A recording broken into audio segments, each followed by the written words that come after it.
Hi, welcome to my YouTube channel, Baking for Business. I'm Jojo Lydiah, director and cake artist, Little Hands Bakehouse, located in Nakuru Ngata. We are in Kenya.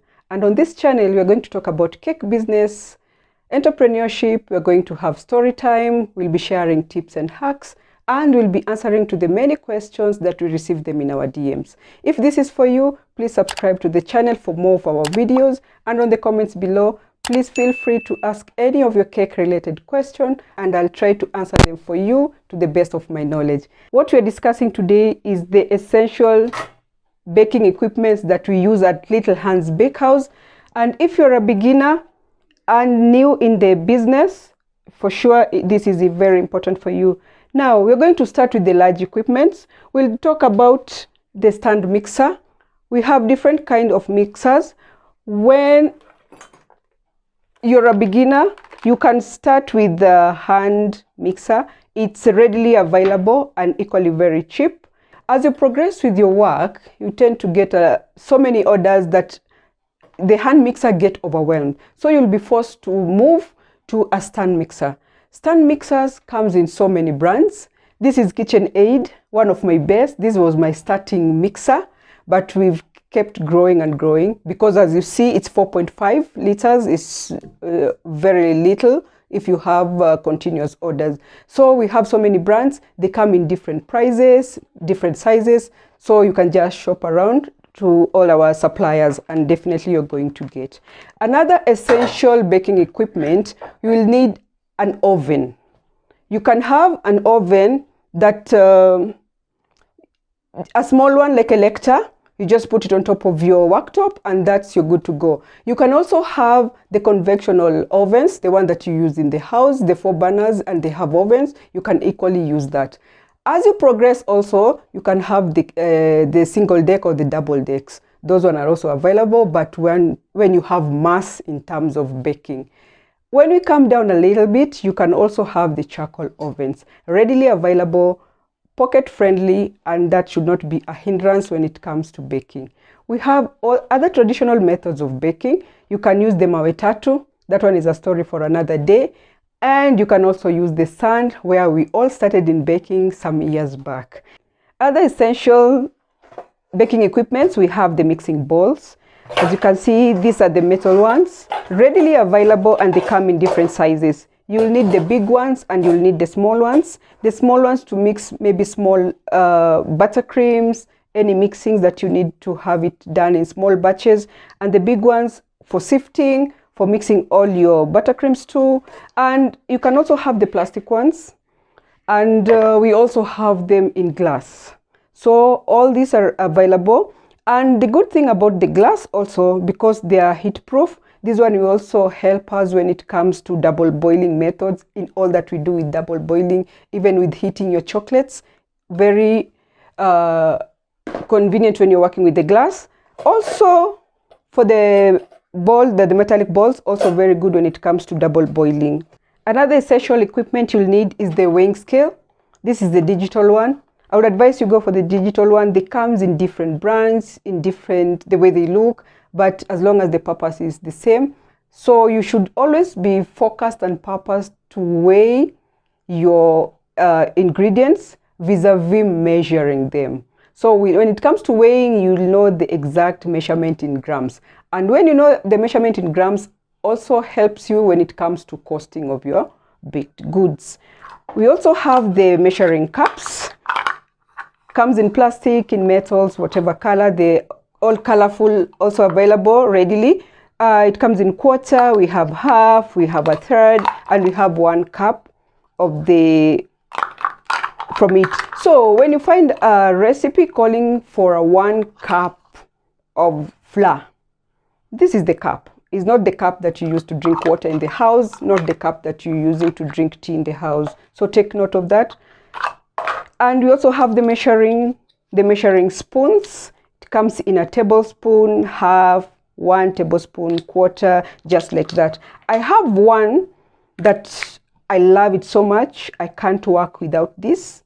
I don't need to have all these 4 because they are all in one. So in whatever that I want to do, if I want a tablespoon, I just push it all up. If I want 2.5, everything is just there. If I want 1 teaspoon, I just pull it to whatever I want. This is a must-have for me whenever I'm doing any kind of baking.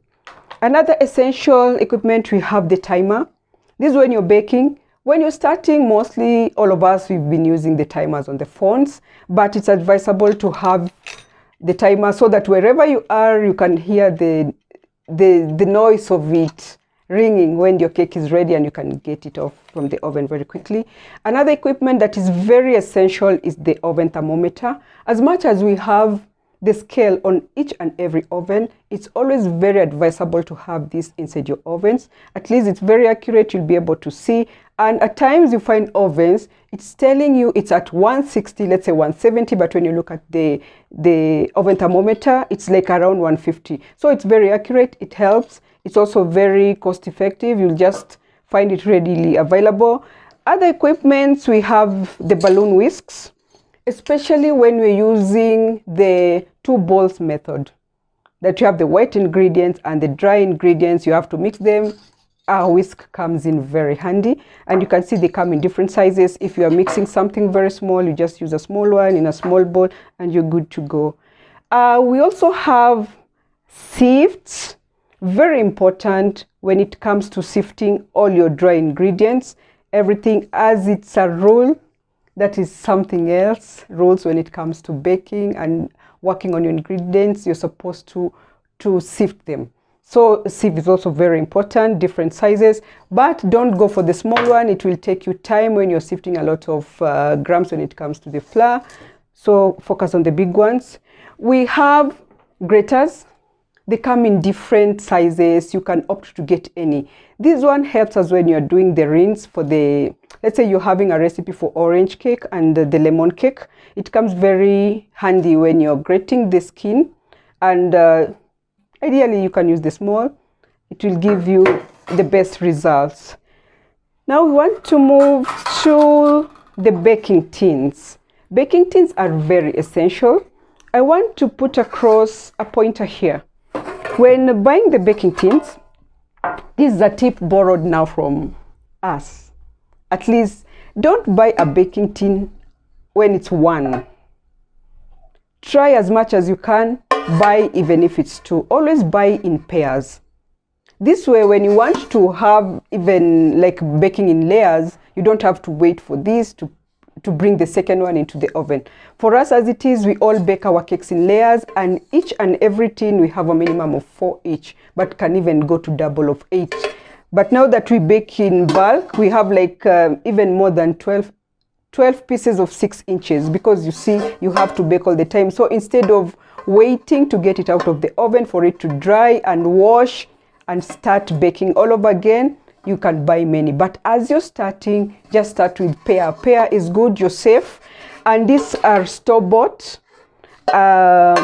We also have the local made ones. These are, we call them the juakali, also readily available, equally very cheap. So when you're starting off, you can focus on 8-inch, because this is a 1 kg. You can go lower to 6 and slightly expand a little bit to 10-inch. But as you progresses and you start doing the wedding cakes, you'll find you'll be talking with 14, 16, and 12 inches of the baking tin as you move. So point to take there, make sure you buy at least in pairs. If you can go higher, you can do 4 of each, and it keeps growing as your business also grows. So don't focus on buying 10 pieces of each. The business will call for it, and you'll know when to add more. Another bakeware that you need, it's a loaf tin. This one is very essential. When you're starting, you want to try the banana bread, the loaves. So it comes in handy, and also in different sizes. We also have the boxed one. This is very nice also for the loaves, the mini loaves, and ideal when you're starting, and you can always be gifting your clients, prospective ones. It's very nice. It looks like a gift. So focus on having this one also. Another bakeware that is very important is the cupcake tins. So you can have them, it comes in 12, and we also have them in 6. So make sure you have these ones. We have the cupcake liners. When you're buying the cupcake tins, make sure you have the cupcake liners. And another essential one is the ice cream scoop. This one will help you to scoop whatever you want to put in the cupcake liner.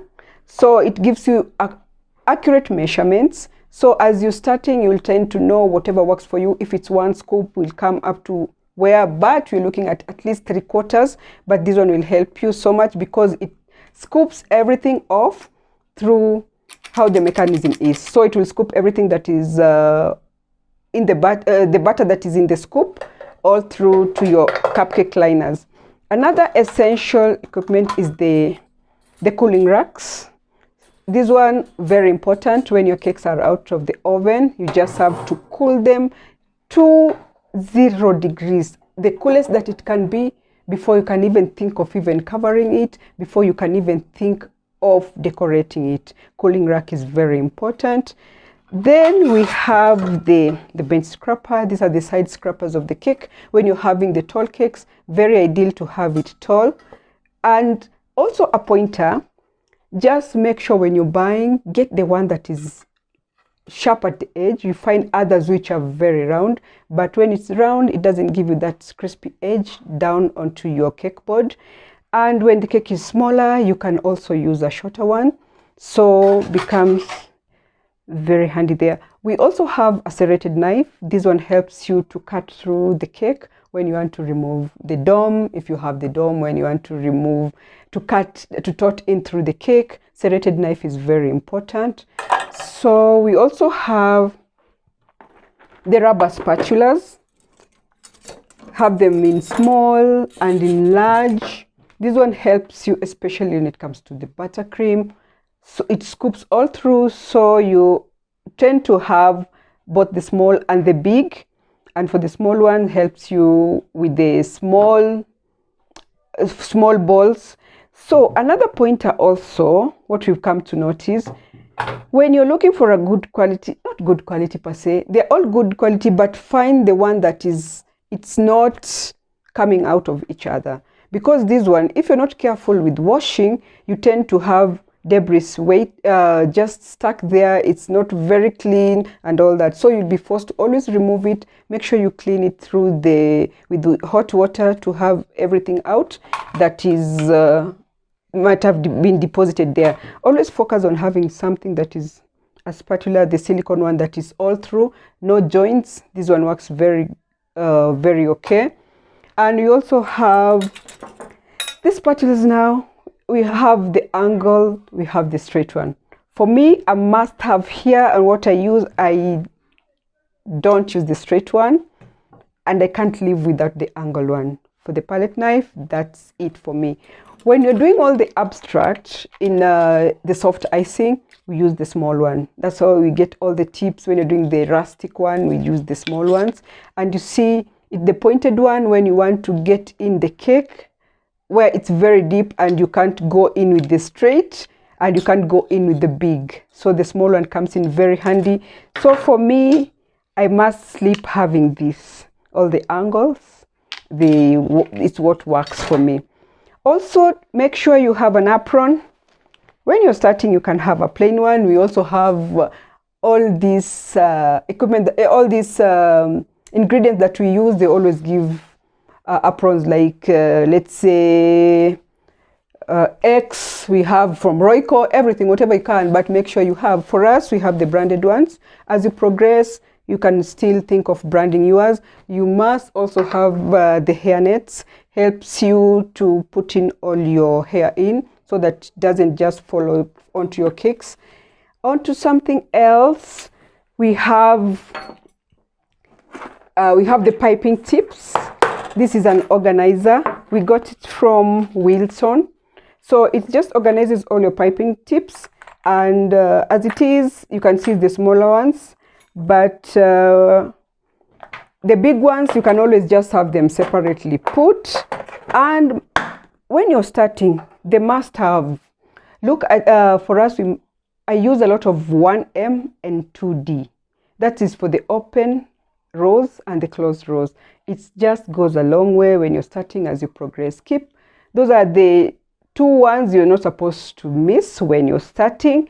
Another pointer, when we were starting, we have the grass tips.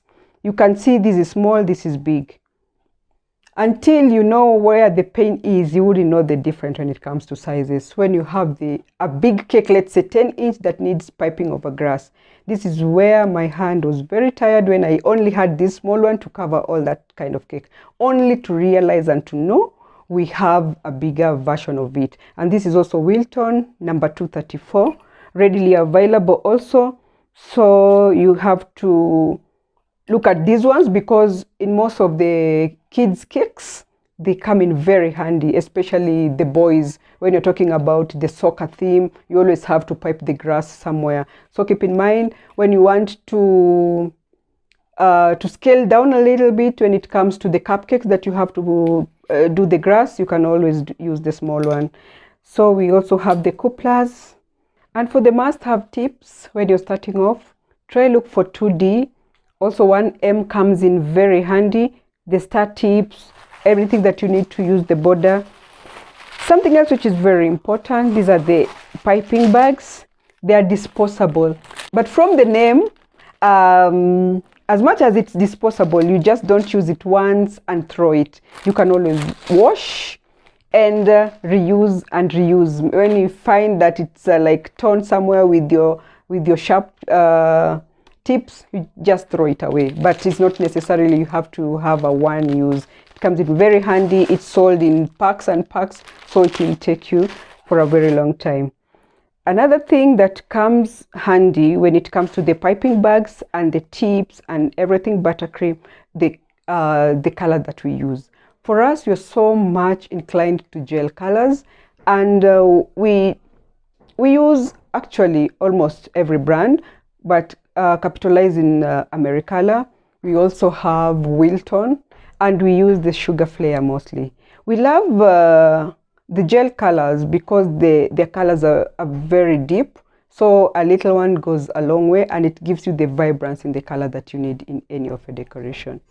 If you've liked this video, please give us a thumbs up, subscribe to the channel for more of our videos, and then the comment below, please feel free to ask any of your cake related questions, and I'll try to answer them for you to the best of my knowledge.